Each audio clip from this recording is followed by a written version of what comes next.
حي على الفلاح.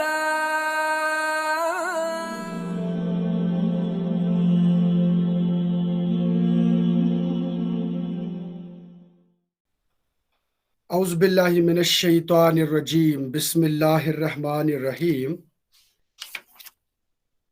رکو نمبر 7 سورۃ الحود کے حوالے سے آج میرے اوپر ذمہ داری عائد کر دی گئی۔ دیکھیے، اس سے پہلے ہم قوم نوح، قوم عاد اور قوم سمود کی سرگزشت سن چکے ہیں، اور اپنے اپنے وقت کے اندر انہوں نے جو برائیاں اپنے سماج میں پیدا کی تھی، ان کی پاداش میں ان کے ساتھ عبرتناک سلوک انجام دیا گیا۔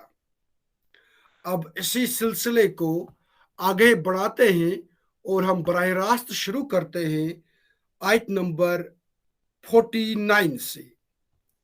وَلَقَدْ جَاءَتْ رُسُلُنَا إِبْرَاهِيمَ بِالْبُشْرَى۔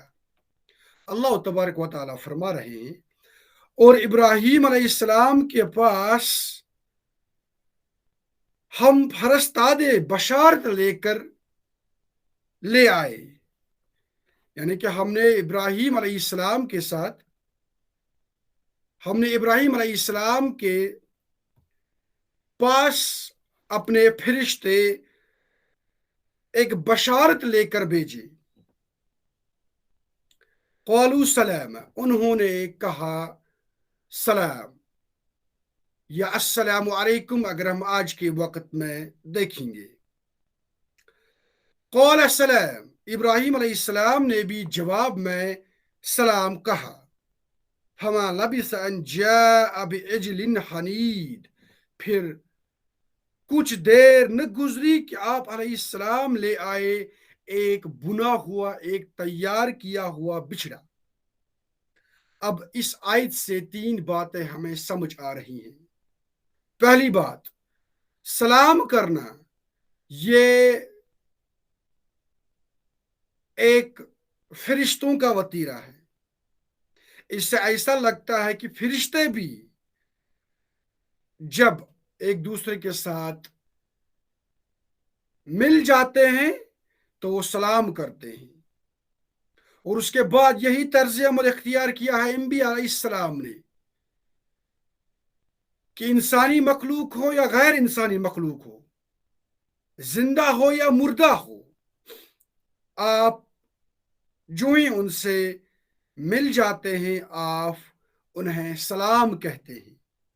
اب دیکھ لیجئے، سلام کرنا اسلامی شعائر میں سے ہے، کیونکہ اللہ تبارک و تعالی نہیں چاہتے ہیں کہ اس دنیا کے اندر کوئی فساد برپا ہو، یا لوگوں کا جو آپس میں ملنا جلنا ہے،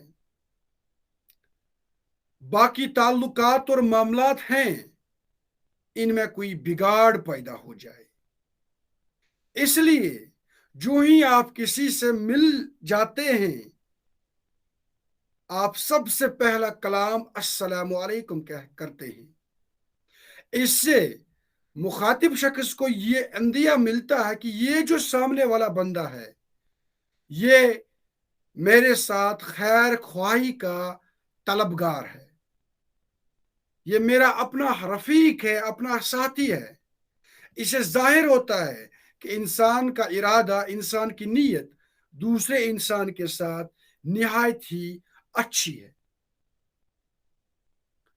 اور اس چیز کو ہمیں کسی بھی حال میں، کسی بھی طور پر چھوڑنا نہیں چاہیے۔ اور السلام علیکم کے جو کلمات ہیں، انہیں بھی ہمیں اچھے طریقے سے اپنی زبان سے ادا کرنا چاہیے، کیونکہ آج کل کے نوجوان لوگ اس چیز میں بھی فیشن پرستی کے شکار ہو جاتے ہیں۔ ایسا لگتا ہے کہ السلام علیکم کہنا انہیں بہت برا محسوس ہوتا ہے، انہیں یہ اولڈ فیشنر لگتا ہے۔ نہیں، معنی ہے السلام علیکم میں آپ پر سپیشل سلام ہو اللہ تبارک و تعالیٰ کی، اللہ تعالیٰ کی رحمتیں ہوں آپ پر،